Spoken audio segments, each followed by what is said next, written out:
So, we're talking today about the new issue of World War III Illustrated, number 55, which is entitled The Right to Live in Peace.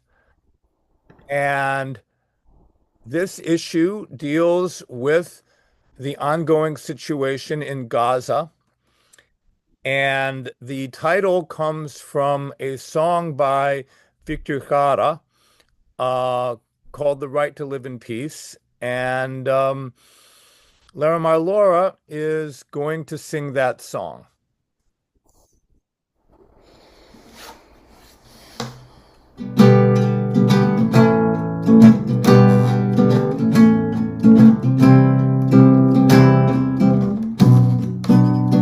El derecho de vivir, poeta Ho Chi Minh, que golpea de Vietnam a toda humanidad. Ningún cañón borrará el surco de tu arrozal. El derecho de vivir en paz. Indochina es el lugar más allá del ancho mar, donde revientan la flor con genocidio y napalm. La luna es una explosión que funde todo el clamor. El derecho de vivir en paz.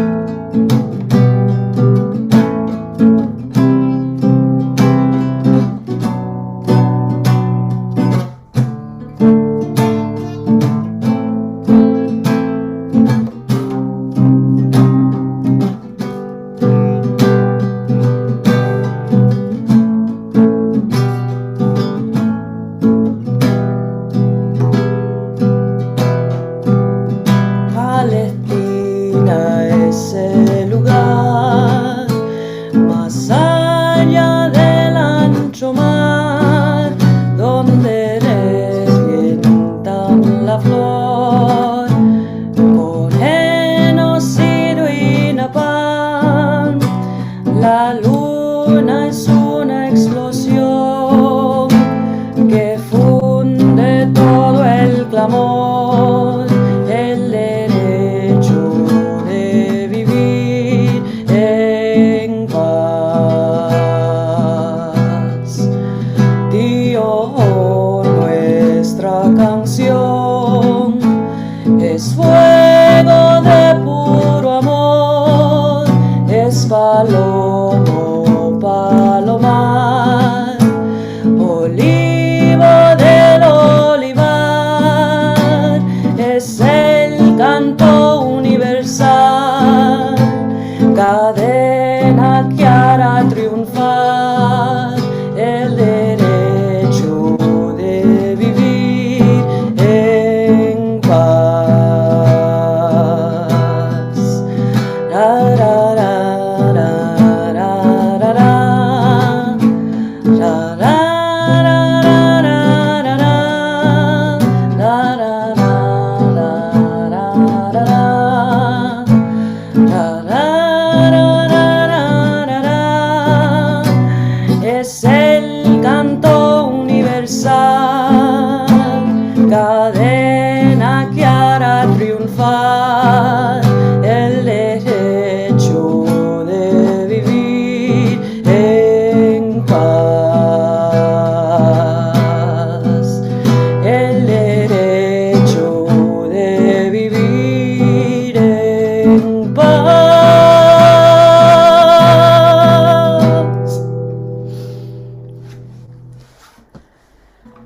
So, this this is Larimer's piece for this issue, and it was really Larimer's idea that we involve the song in the issue. So I'm hoping Larimer would explain the history of this song and how it's relevant to the situation in Palestine. Yes, absolutely. So, just a bit about myself. I'm a cartoonist and I'm also a grassroots organizer in New York City, in a movement for Puerto Rican independence. And so in my organizing work, international solidarity is of incredible importance to us. And I'm also a cultural worker. Make music. And so I listen to a lot of radical musicians. Of course, Victor Jara was really the person who started the Nueva Canción movement out of Latin America, of kind of like anti-imperialist folk songs. And so he was coming out of Chile during the time of the, popular socialist movement. And this is, late 60s and the 70s. This is when the US is, engaging in their war of aggression in Vietnam. So he produces this song that's in solidarity with the Vietnamese people. And, really just professing that, that love to Vietnam from Chile, while, engaging in the struggle there.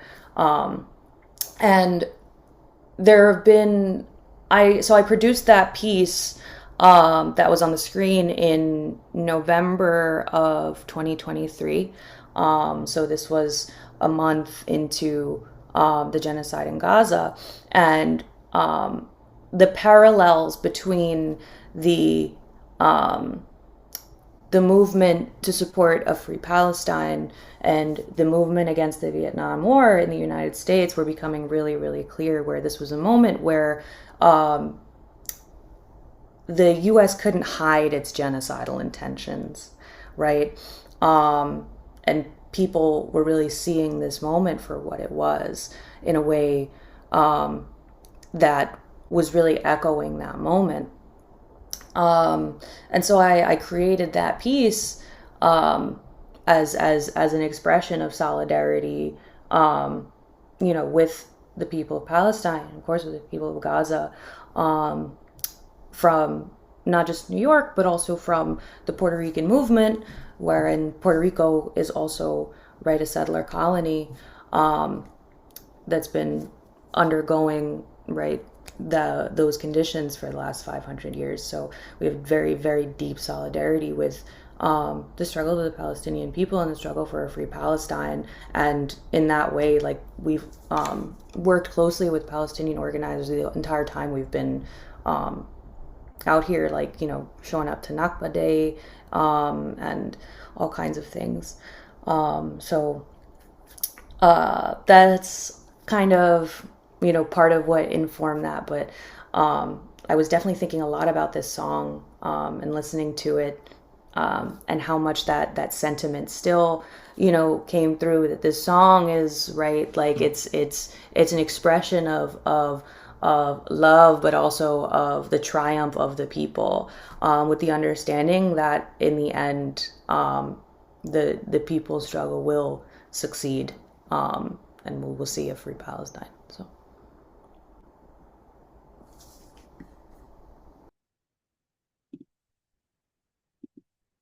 Well, thank you, Larimer, for that piece, for your artwork, for your singing, and for the optimism and principled politics you've brought to the magazine. We really appreciate your participation. Um, this is a really special issue because this is the first issue that was edited by Mohammed Sabana, who has been a contributor to our magazine for a number of years, and I like to think of him as my personal friend, but is now also an editor of the magazine. As some of you may know, we have a large editorial board, and Mohammed has joined that editorial board. So I'd like to turn this over to Mohammed to talk about his work in the issue. And Mohammed, tell us about what you're doing with the issue. Thank you, Seth, for this great opportunity to participate with this issue first, and with this great contribution with our struggle against the occupation, against the settler colonialism that we are facing here in Palestine. It's not just about land, it's not just about human being, and it's also about the narrative. As Edward Said said, that the power of to narrate or to block other narrative from forming and emerging, it's very important for culture and imperialism, and that's exactly what we have been facing since 1947, not 1948, and maybe before that, that the Israeli and the settler colonialism want to block the narrative of the Palestinian people in order to justify their occupation for our land, and to justify exactly what they are doing right now in Gaza. They've mentioned that explicitly with the beginning of this genocide, that we are fighting against human animal. And with this issue, we prove that we are, as a Palestinian, we are a human being. We have artists, we have writer, we have this opportunity to create an visual art, and to convey our narrative for the reader and the audience from around the world. It's not just our resistance, it's not just about our land, and also about our dignity, our heritage, and our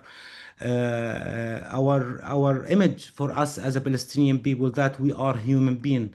In this issue, I participated with this piece that it would be next year. It will be printed in a whole book, talking about or comparing between the life inside the Israeli prison after the 7th of October, and the life in Gaza.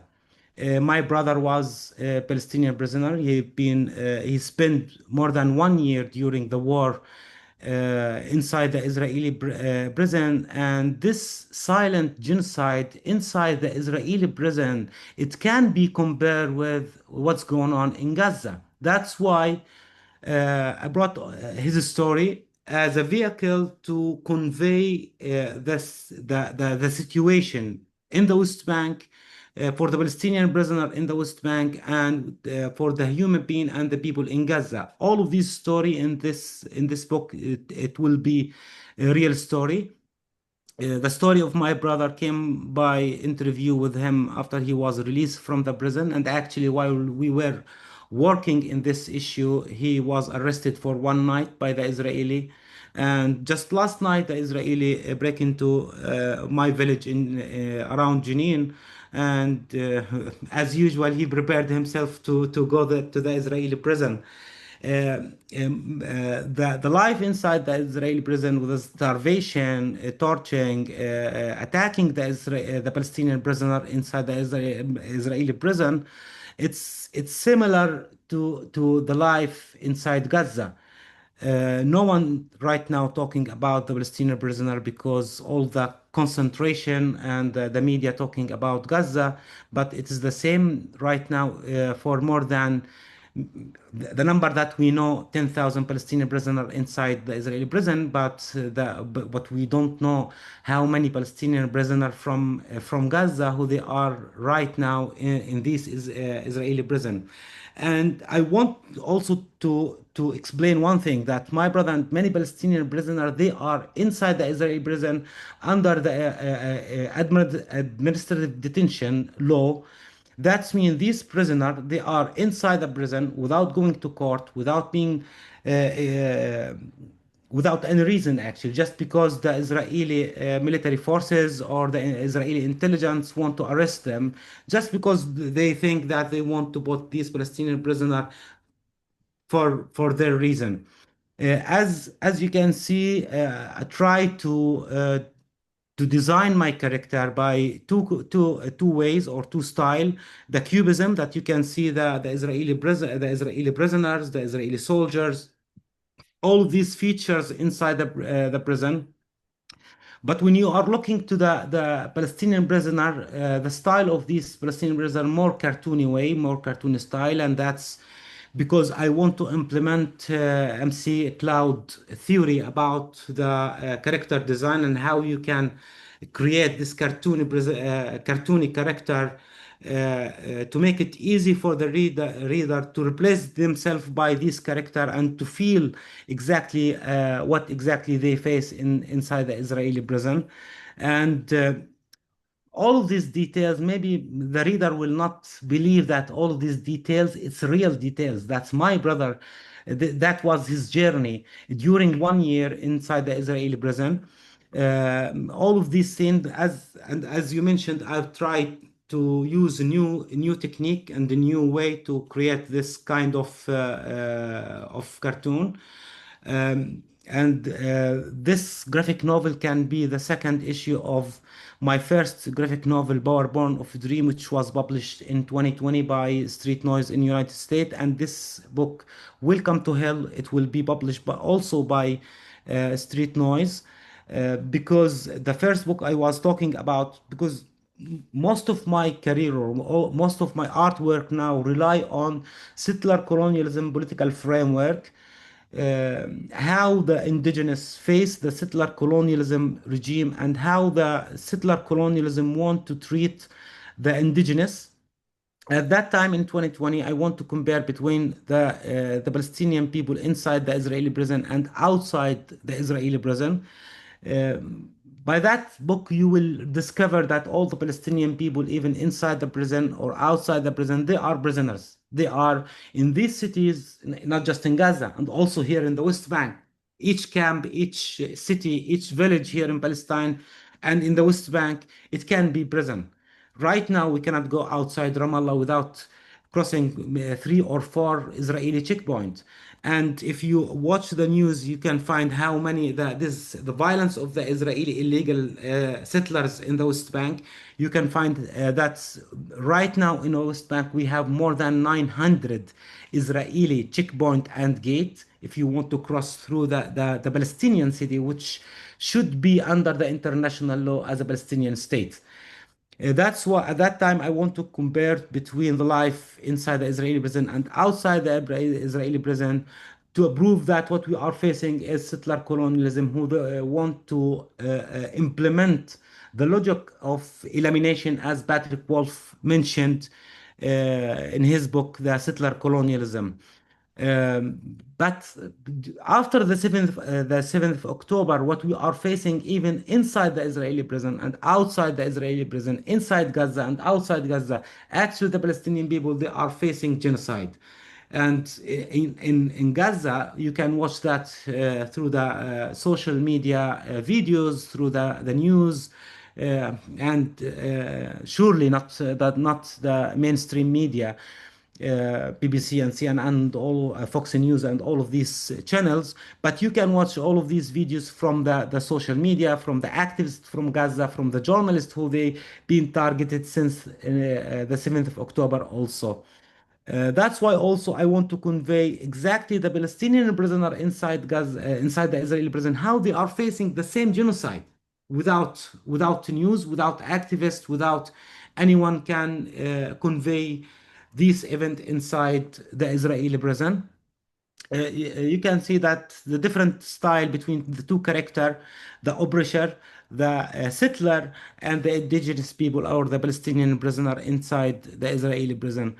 Uh, you can see the panels that the black area around this panel, because right now I'm trying to do my research about the for the PhD. I'm trying also to implement all of this theory that I'm reading about the comics.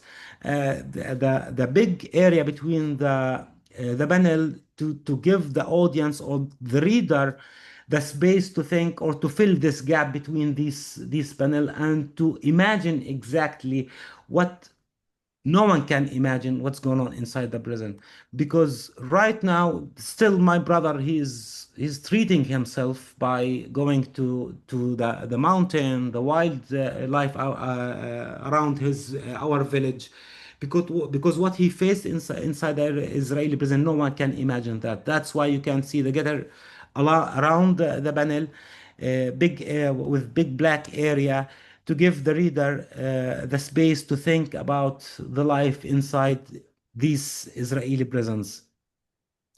More presents about, sorry, more panels just to convey. And also I used the Indian ink to produce this book, or this piece for World War III magazine. And actually I started this book with the piece of World War III magazine, and I thought maybe I can do it whole story, because there are many stories from inside the prison.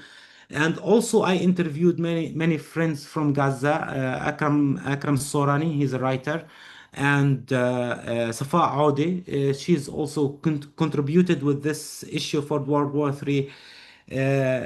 I interviewed them, get some story from them about the life inside the Israeli prison and inside Gaza, to compare between all of these details. That's the piece. I don't know exactly if I can talk about something else. Um, I think that I know our time is limited, so maybe we should go on to talk to one of the artists who you brought into the issue, um, which um, which is Hamza. Hamza. Um, um, yes, Hamza, tell us about the work you did for the issue. Well, firstly, good morning from your side, good evening from our side of the world. It was an amazing opportunity that actually presented by Muhammad Zabani for me to share with you this glorious platform, the World War III magazine. Um, well, actually, I'm not that articulate as Muhammad, and not that academic. Let me say in the comic, yeah, in the comic field.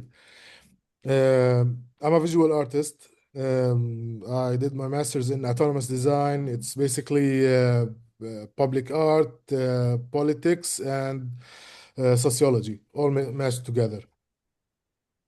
So, and actually, I'm blessed with ADHD. It's a blessing actually, because I can do many things in very short time. And yeah, so when Muhammad proposed this opportunity that I can elaborate or express what's going on inside my 4 or 5 brains in my head, uh, yeah, I was amazed. Like, thank you, Muhammad, and thank you, Seth, for this opportunity. Um And actually, I have a quote from Shakespeare from Midsummer, Midsummer Dream, I think.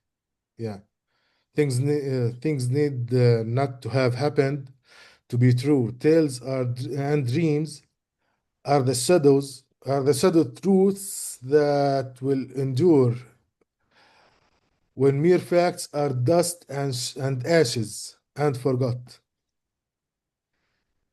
So yeah, basically, it's about the stories that we can keep. Can we see the artwork? Yeah, of course. Now I will share my screen to show you my my pieces or my piece. So yeah, it's called Not Numbers. It's a fictional story based on, I think, real events. It's a match between our realm and the dream realm, let's say. It's about a janitor. He used to be working on this kind of school, and after a few days of bombing, he just saw the place that he worked in, and you can see the rubble and leftovers of the school, bags, notebooks. He just sat there and he didn't know what to do. At night, he started to see shadows, and he didn't understand what they were. Yeah, he tried to approach them, and basically, they are just the stories, people who really lived there. They were interacting with the space itself. Uh, I use this kind of. I will try to speak like Sabani with some fancy comic words. This kind of swirl with the moon. It's it looks like a portal between the real world and the imaginary, the fictional, the ghost realm. That's why we can see these characters when we see the moon. To tell you the truth, I'm not the best comic artist. I just do it like part of what I do, part of my practices, It's part of my beautiful. many practices. Sorry? I say it's beautiful. Well, thank you very much. Yes, It's and it's a universal human experience that the people we've lost speak to us. yeah, yeah, exactly. And at one moment, he just interacted with these ghosts, like, please don't forget us. And he promised that he won't. And later on, the next morning, it's bright day, and he started collecting stuff from the rubble, notebooks, pens, whatever. And finally, it became a museum, the Museum of Yesterday. I know it's a cliche name, but sometimes cliches delivers the idea, sorry, more quickly. And I think I concluded my whole concept with this statement in the last frame. We are not numbers to be counted, but names that pulse in the memory of the land. We had dreams that bloomed and stories carried by the wind through the ruins. Sorry, I'm a little bit dyslexic also. So yeah, basically this was my artwork. This was my contribution to this issue of World War III magazine. And maybe I shouldn't say that, but just to clear off my chest, I actually used AI. You know that? Okay, whatever I'll you tell you got how. to do. No, no, in a way, I'm not proud, but proud to say it. Instead of building the frame from scratch, I used AI, described the whole scene that I want to see, and basically it gave me the structure, and I re-illustrated it with my style. So it was like a helper to me, not like someone who played everything. So in a way, I cut the instead of working, let's say 2 hours, it became 30 minutes. Well, not the numbers, but it shrank the time that I was working on. And actually, this is my second time illustrating a comic using digital media. Usually, I do it with ink and paper and stuff. But this was my second time doing it on a tablet or a Wacom, actually. Well, we very much appreciate that you've created something beautiful and hopeful out of such a difficult and upsetting situation that the Palestinian people and the world find themselves in. So we very much appreciate your contribution and the contribution of Muhammad in bringing you and many, many other Palestinian artists um, into the issue. Um, and if I may, I'd like to talk a little bit about the magazine World War III Illustrated and how we have dealt with the issue of Palestine over the years. Um,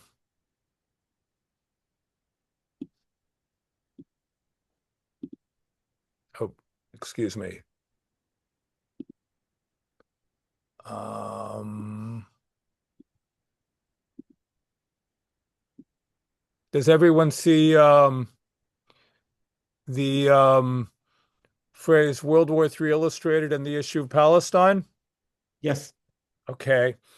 Um, so we started this magazine in 1979 as a response to the rise of Ronald Reagan, and we were always critical of American foreign policy and American domestic policy, and certainly all the wars that the right has dragged us into over the years.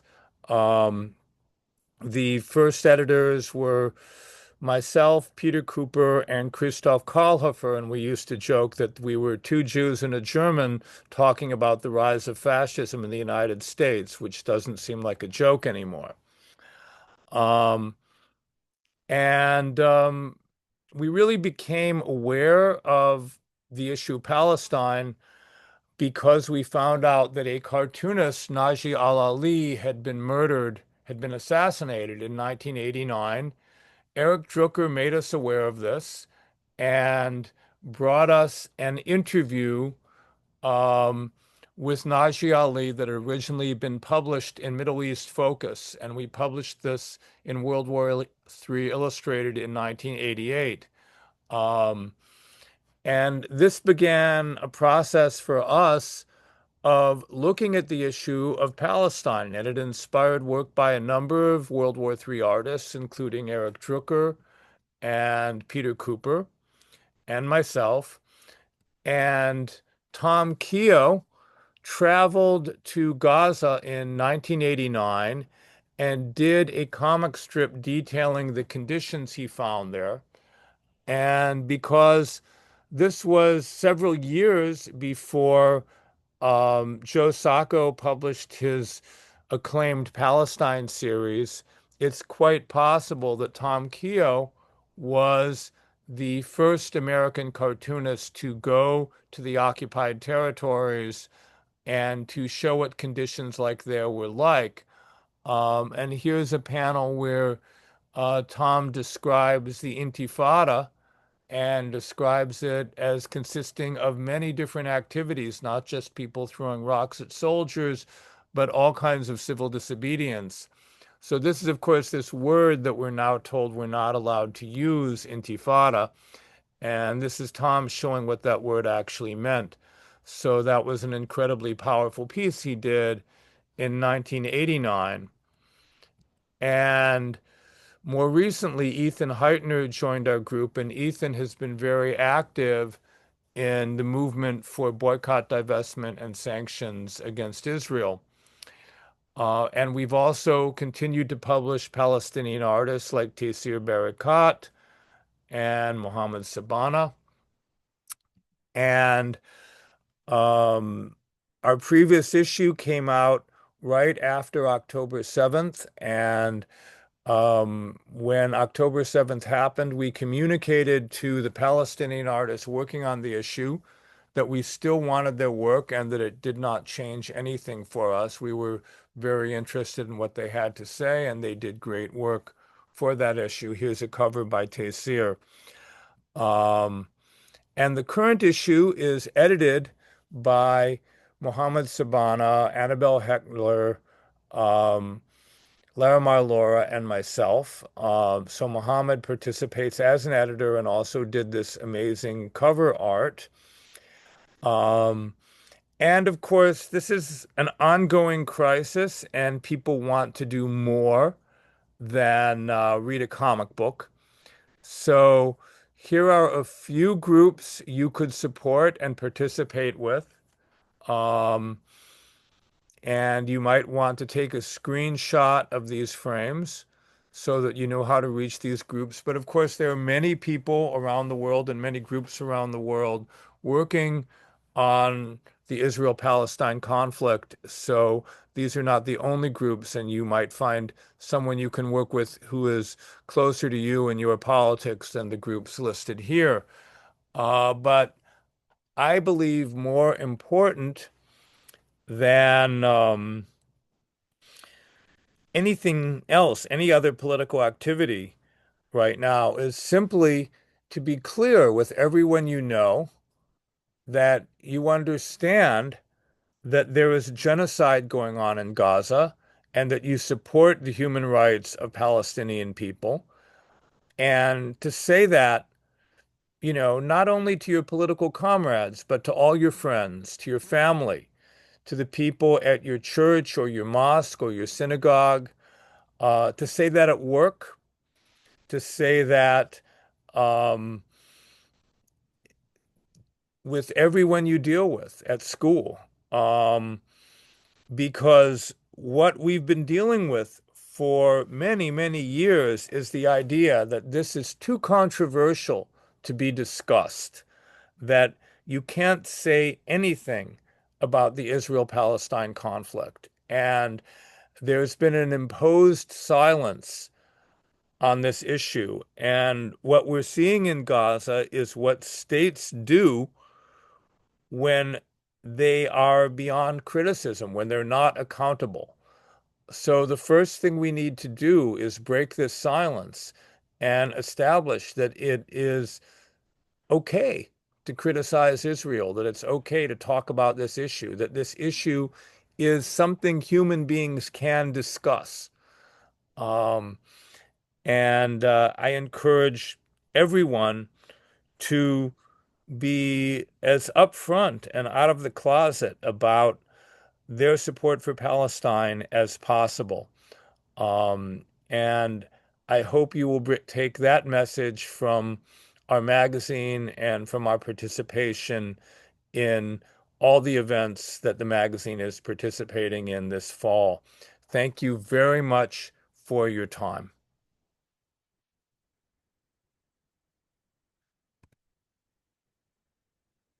So there we go. Does that work for everybody?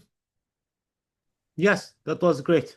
Okay. Thank Thank you. you so much for all of you for everything you've done on the issue. And I think we've done something important here. I feel this producing this issue of the magazine has been one of the most important political activities I've been part of. In that, I think people need to hear Palestinian voices right now. I think it's really important that people understand your point of view. And thank you all for your time. Thank you, Seth. That was Oh, great to work with you for this issue and to give all the Palestinian artists, especially the artists from Gaza, actually, Safa and Maisara, and Suhail, this opportunity also to convey their voices during this genocide. Mohammed, I'm wondering how are they doing? Maisara, he was evacuated by the France government to Okay, Marseille. Safa is still in Deir al-Balah, Suhail is still in Gaza also. Both of them, but they will be evacuated because right now they declared that Gaza City is a war zone. right. I'm not sure where exactly, but Safa right now, this is something important. I work with Safa with workshop with the kids who they been evacuated to Gaza, and now, right now she's giving them workshop about comics and about political cartoon. Okay, that's beautiful. I really pray for their safety, uh, and just for all of this to come to an end very quickly because they've definitely been on my mind. Um, just having worked with them on this issue. And if there's any kind of support that we can offer them beyond like publishing their work, like any kind of funds or anything, please feel free to, um, reach out and I can try to connect to people in New York um, at any time. Because yeah. yeah. Thank you. And how are you, Mohammed? I'm fine. You're fine? Great. In Gaza, in Ramallah right now. Okay. And is it okay to include all of what was just said about the situations of the artists in the video we send out? Yeah, sure. If Okay. you want, I can send you a video that Safa sent me just yesterday about her workshop in Gaza. I will send it for by the email for all the list. You can see Well, it also. okay, we'll find a place to put it. Thank you. I don't know whether we'll be able to give it to the Anarchist Book Fair because we may have run through our time, but we'll see. Hope so. Okay. Well, thank you Thank you. so much, everybody. And Thank you. have Thank the y'all for best day you accommodating can my under uh the conditions. thank y'all Okay. for accommodating my technical difficulties. I'm so sorry for the delay, but I really appreciate No the time. problem. You should work with Hamza. Hamza is great with the AI and he can edit some of your song by AI. Okay. I really liked the comic. Thank Thank you you. Yeah, very we much. love that comic. Okay. Thank you Thank very you much. all. Thank Bye, you. God y'all. bless Bye-bye. you all. Have a great one. Be safe.